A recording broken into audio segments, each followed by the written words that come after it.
कृष्ण एक बहुत बड़े क्रांतिकारी रह चुके हैं। हर एक पद पर उन्होंने क्रांति क्रांति क्रांति। આપણે મેં 2-3 દિવસ પહેલા કથામાં કીધું તું માખણ ચોરી આર્થિક ક્રાંતિ છે. કાલિયાનાગને નાથ્યો એ સ્વચ્છતાનું અભિયાન છે, સ્વચ્છતાની ક્રાંતિ છે. યમુનાજીને ચોખ્ખા કર્યા ને, અત્યારે આપણે ગંગા બચાવો, યમુના બચાવો, સ્વચ્છ કરો, એ બધા અભિયાનો ચાલી રહ્યા છે. તો શ્રી કૃષ્ણએ આની શરૂઆત 5000 વર્ષો પહેલા કરી. સ્વચ્છતા અભિયાન, સ્વચ્છતા ક્રાંતિ, માખણ ચોરી, આ બધી વાત આપણે 2-3 દિવસ પહેલા થઈ ગઈ.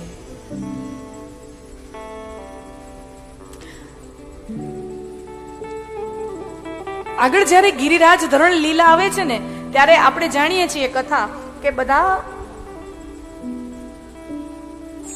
નંદગ્રામમાં જેટલા પણ ગોપી ગોવાળિયાઓ છે એ બધા ઇન્દ્ર યજ્ઞની તૈયારીઓ કરે છે. ઇન્દ્ર યજ્ઞની તૈયારીઓ કરે છે. એટલે શ્રી કૃષ્ણ નંદ બાબાને પૂછે છે કે બાબા, બેસતા વર્ષનો દિવસ છે, ગામમાં આટલી તડામાર તૈયારીઓ શેની ચાલે છે? અરે લાલા, हम हर साल इंद्र यज्ञ करते हैं, इंद्र की पूजा करते हैं. આ બધી इंद्र यज्ञ ની તૈયારીઓ ચાલે છે. अच्छा, पर बाबा माफ करना, क्षमा करना, मेरी अल्पमति के अनुसार मुझे लगता है हमें इंद्र की पूजा नहीं करनी चाहिए, हमें गिरिराज पर्वत की पूजा करनी चाहिए. અને સમજો, આ ભગવાન જયારે આ બોલવાની હિંમત કરે છે ને, ત્યારે ભગવાનની ઉંમર ભાગવત ગ્રંથના આધારે, જયારે ગિરિરાજ પર્વત ધારણ કર્યો છે ને, ત્યારે ભગવાનની ઉંમર ભાગવત ગ્રંથના આધારે કહું તો 7.5 વર્ષની છે. 7 વર્ષે પૂરા નહીં, 7.5 વર્ષની ઉંમર છે ભાગવતના આધારે કહું. નંદ બાબા કે કનૈયા, તું કે તો કરો છો, પણ આ બધા આખું ગામ માનશે? તમે બોલાવો ને, હું બધાને મનાવીશ. પછી નંદ બાબાએ આખા વ્રજ વિસ્તારની extra ordinary annual general meeting બોલાવી. કંપનીઓમાં હોય ને, પબ્લિક લિસ્ટેડ કંપનીઓમાં extra ordinary annual general meeting થતી હોય શેર હોલ્ડરોની. કનૈયાએ કીધું, બાબા તમે એક કામ કરો, બધા ગ્રામવાસીઓને બોલાવો, બધાને હું કહીશ. હવે ભગવાન બધાએ આખું વિસ્તાર ભેગો થયો છે, આખું ગામ ભેગું થયું છે, ભગવાન મંચ ઉપર છે. ભગવાનની ઉંમર યાદ રહે 7.5 વર્ષની છે. આખું ગામ ઊભું છે, ગામમાં બધા વડીલો હોય, યુવાનો હોય, બાળકો હોય, સ્ત્રીઓ પુરુષો બધા હોય, આખો સમાજ ભેગો થયો. 7.5 વર્ષનો છોકરો મંચ ઉપર ઉભો રહી આખા સમાજને સંબોધન કરે છે, અને આખું ગામ सम्मोहित થઈ જાય છે. शब्द में यदि ताकत हो तो सुनने वाला चिपक जाता है, शब्द में यदि गहराई हो तो सुनने वाला चिपक जाता है. આ ખાલી રાડા નાખીથી કોઈ માણસ સાંભળે ને, આપણને એવો વેમ કે રાડા નાખીને તો કોઈ સાંભળે ના. शब्द में गहराई होनी चाहिए तो सुनते हैं.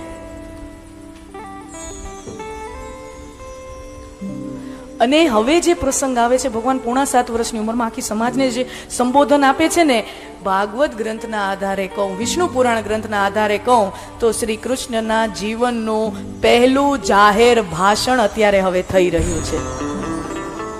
હા, પહેલું જાહેર ભાષણ 7.5 વર્ષની ઉંમરે.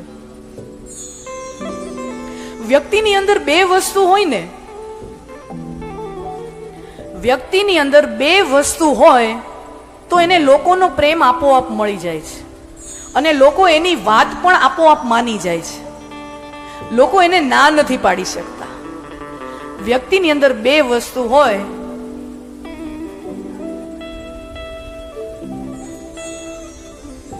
એક બુદ્ધિ સાત્વિક હોય,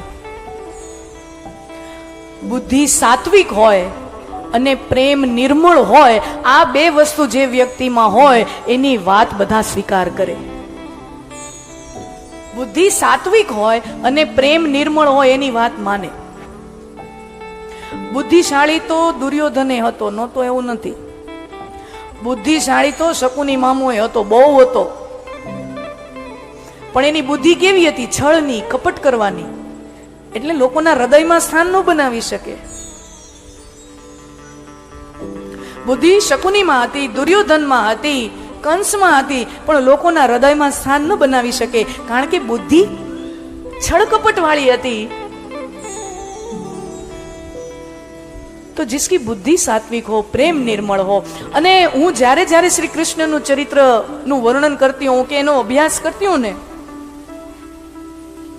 મને બે ચરિત્રો નજીકના ઇતિહાસમાં શ્રી કૃષ્ણ તત્વને નજીકના કોઈ મળ્યા હોય, દેખો મેં કોઈ કમ્પેરિઝન સરખામણીનો ભાવ નથી, પણ નજીકના ઇતિહાસમાં 200-500 વર્ષનો ઇતિહાસ એ નજીકનો ઇતિહાસ કહેવાય. જો નજીકના ઇતિહાસમાં ભારત વર્ષની અંદર કે સમગ્ર વિશ્વમાં કોઈ એવા બે વ્યક્તિત્વો જડ્યા હોય કે જે કૃષ્ણ જે ચરિત્ર છે આખું એના નજીક કોઈ હોય તો એ છે એક મરાઠા સરદાર છત્રપતિ શિવાજી મહારાજ. હા, મરાઠા સરદાર છત્રપતિ શિવાજી મહારાજ અને બીજા આજ ભૂમિના સુપુત્ર એવા સરદાર વલ્લભભાઈ પટેલ. આ બે વ્યક્તિત્વો આ ભારત ભૂમિએ પેદા કર્યા કે જે શ્રી કૃષ્ણ ચરિત્ર 5000 વર્ષો પૂર્વે જે પ્રગટ થયું આ ધરતી ઉપર, એ ચરિત્રની નજીક છે. હું બેંગ્લોરમાં હમણાં 2-4 મહિના પહેલા ગઈ તો ત્યાં એક પોડકાસ્ટ સુંદર મજાનો છે, અવેલેબલ છે યુટ્યુબમાં, અરવિંદ અરોરા શો કરીને. તો એમાં એને મને પૂછ્યું કે તમારું પ્રિય ઐતિહાસિક પાત્ર કયું? એટલે મને તો 1 સેકન્ડ વાર ન લાગી, મેં તરત કીધું કે છત્રપતિ શિવાજી મહારાજ, કારણ કે અદ્ભુત ચરિત્ર છે, અદ્ભુત. જેટલું વાંચો ને એમાં હા એમ હોભાવ જ તૈયાર રાખે. ઔરંગઝેબે પકડી લીધેલો આગ્રાની જેલમાં. શિવાજી મહારાજને ઔરંગઝેબે પકડી લીધેલા અને આગ્રાની જેલમાં પૂરી લીધેલા. અને શિવાજી મહારાજનું બુદ્ધિ ચાતુર્ય કેવું, જેમ ભગવાન કૃષ્ણજી છે ને ગમે ત્યાંથી છટકી જાય, એમ શિવાજી મહારાજ પકડાના નથી. પકડાના ને ઔરંગઝેબે પકડ્યા, જેલમાં પૂર્યા, આગ્રાની જેલમાં પૂર્યા. અને છત્રપતિ વિચાર કરે, શિવાજી મહારાજ વિચાર કરે કે આમ તો મેળ નહીં પડે, મારે તો હિન્દ સ્વરાજની સ્થાપના કરી, હું જેલમાં પૂરે કેમ મેળ પડે? પછી યુક્તિ કરી. હવે વિચાર કરો, બાદશાહ ઔરંગઝેબની જેલમાંથી નીકળવું એટલે, એક તો ઔરંગઝેબ એટલો ક્રૂર, અને એને ખબર છે કે છત્રપતિ શિવાજી મહારાજ એનું શું મહાત્મય છે આ ભારતની ભૂમિમાં, એટલે એના માટે તો એને સિક્યોરિટી વધારે જ રાખી હોય ને બીજા કરતા. શિવાજીનું ચાતુર્ય તમે જુઓ, છટકે છટકવાની યુક્તિ તમે જુઓ. એને છે ને, હવે આમ તો રાજા છે ને, તો રાજા ભલે જેલમાં હોય તો એને થોડીક સુખ સુવિધાઓ આપવી પડે. MP MLA જેલમાં હોય તો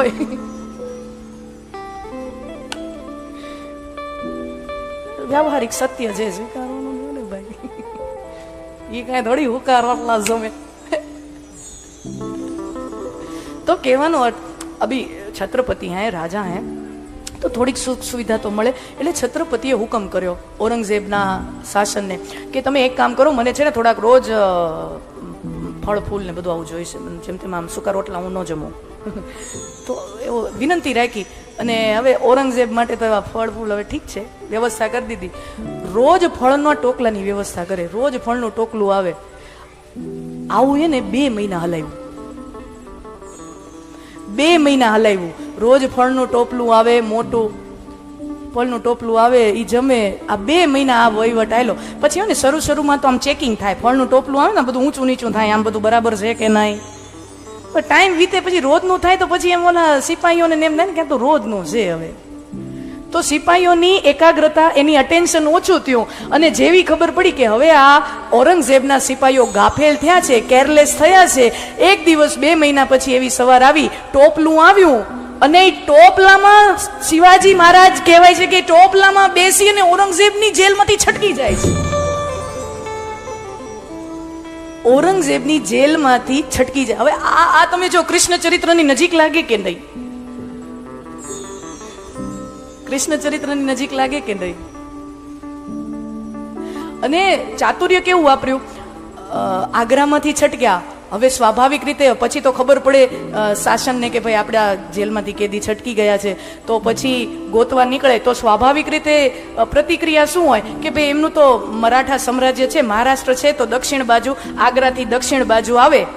પણ શિવાજી મહારાજ આગ્રામાંથી છટક્યા ને પછી સીધા મહારાષ્ટ્ર બાજુ નથી આવ્યા, દક્ષિણ બાજુ નથી આવ્યા, ઈ ઓર ઉત્તરમાં ગયા, મથુરામાં વયા ગયા. કહેવાય છે કે મથુરામાં થોડોક સમય વીત્યા અને જ્યારે પાણી ઠંડુ થયું ત્યારે વળી પાછા ત્યાંથી છટક્યા. એ વ્યક્તિત્વ હે. અને બીજા આ જ ધરતીના સુપુત્ર એવા સરદાર વલ્લભભાઈ પટેલ, જે અખંડ ભારત ભૂમિના અખંડ નકશાનું જેને નિર્માણ કર્યું, અખંડ ભારત નકશાનું નિર્માણ કર્યું, અને જેના કારણે હજી પણ આપણે બધા રાજ્યો ભેગા થઈને સુખ સંપત્તિ આર્થિક વિકાસ તરફ જઈ રહ્યા છીએ. એનો મુખ્ય પાયો કોઈએ નાખ્યો હોય તો સાહેબ સરદાર વલ્લભભાઈ પટેલે નાખ્યો છે. અને આ બધું કામ સરળ તો ના જ હોય સ્વાભાવિક રીતે. હા, એ તો કહેવામાં સરળ લાગે કે 562 રજવાડા ભેગા કર્યા, પણ ઈ કહેવામાં એક લાઈનમાં પૂરું થઈ જાય, પણ ઈ કરવામાં બોલને में और करने में जो फर्क है, બોલવામાં અડધી લીટી પતી જાય. અને કેવું 562 રજવાડા હતા ને, એમાંથી 220 રજવાડા સૌરાષ્ટ્રમાં હતા. હા, આ ઐતિહાસિક છે. 562 રજવાડામાંથી સૌરાષ્ટ્રમાં 220 રજવાડા હતા આખા ભારતમાંથી. એ બધાને ભેગા કરવા અને ક્યાંક સીધી ઉંગલી સે ઘી ના નીકળે તો આપણને ખબર છે કે સરદાર સાહેબ ઉંગલી તેડી કરવામાં એને વાંધો ન આવતો. નહેરુ સાહેબ નું કામ નહીં, ગાંધી બાપુ નું કામ નહીં, પણ સરદાર સાહેબ ઉંગલી તેડી કરવી હોય તો એ તેડી કરીને ઘી કાઢી લે, કામ થઈ જવું જોઈએ.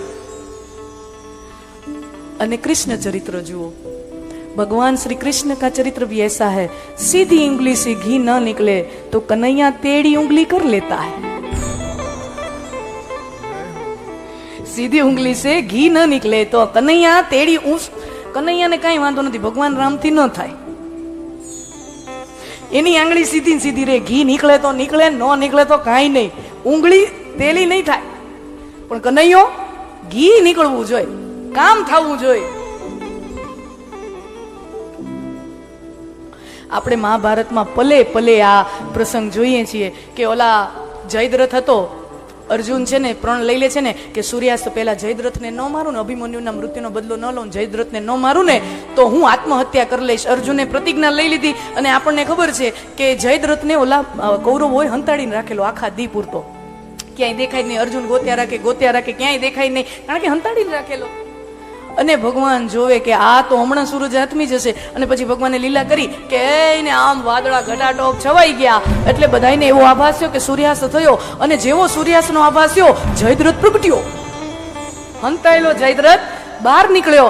અને જેવો ઈ બહાર નીકળ્યો, આપણને ખબર છે કે જે વાદળાઓ સૂરજ દાદાને ઢાંકી ઉપડ્યા હતા, એ વાદળાઓ પ્રછન્ન વાદળાઓ નીકળ્યા, અને પછી પળવારમાં અર્જુન જયદ્રથનો વધ કરે. આ કૂટનીતિ થઈ. ગુરુ દ્રોણને માર્યા, કૂટનીતિ થઈ. જરાસંધને માર્યો, ફાડિયા કરાવ્યા. હવે ખરેખર જરાસંધ છે ને એ ભીમનો ને અર્જુનનો ને પાંડવોના દુશ્મન નથી, એને કોઈ વાંધો જ નથી. જરાસંધ શ્રી કૃષ્ણ કે શત્રુ હે, કંસનો સસરો છે જરાસંધ, સમજો. મગધનો રાજા, મગધ એટલે પ્રેઝન્ટ બિહાર, મોડર્ન ઇન્ડિયામાં જે પ્રેઝન્ટ સમયમાં જે બિહાર રાજ્ય છે એને સંસ્કૃતમાં મગધ રાજા તરીકે ઓળખવામાં આવે. એ જ પછી રાજ્યમાં પછી માગધ સામ્રાજ્ય થયું, ચંદ્રગુપ્ત મૌર્ય અને આ કૌટિલ્ય, ચાણક્ય, આ બધા એક વિસ્તારોમાં થયા પાછળ, આ 2500 વર્ષ પહેલા. તો જરાસંધને પાંડવો અરે કઈ વેર નતો, ભીમને હું કામ મારવાની જરૂર પડે જરાસંધને? વાંધો શ્રી કૃષ્ણને હતો, વાંધો શ્રી કૃષ્ણને, પણ કૃષ્ણ જરાસંધને મારવા પોતાના હાથ મેલા કરતા નથી. કુશળ વ્યક્તિ એને જ કહેવાય. આપણું ધાર્યું કામ જ્યાં સુધી આપણા નીચેના માણા કરી નાખે ત્યાં સુધી લપમાં પડાય જ નહીં. કુશલ શાસક વો હે, કુશલ રાજા, કુશલ વેપારી છે, એને મોટા નિર્ણય લેવાના, નાના નાના થોડી કામ કરવાના હોય. તો જરાસંધને વેરો તો શું કામ? કારણ કે કંસનો સસરો છે જરાસંધ. હવે ભગવાન શ્રી કૃષ્ણએ કંસને માર્યો એટલે જરાસંધને એમ તો વેર તો હોય ને, મારા જમાઈને વાર્યો, મારા દીકરીને વિધવા કરી, તો વેર તો હોય જ ને. તો જરાસંધનો મારવાનો ઉપયોગ માટે લીધો છે ભીમને. બધે કૂટનીતિ વાપરી છે, ક્યાંક ક્યાંક જોઈએ અસત્ય બોલ્યા છે, અસત્ય બોલાવડાવ્યા છે, પણ શેના માટે? ધર્મ માટે.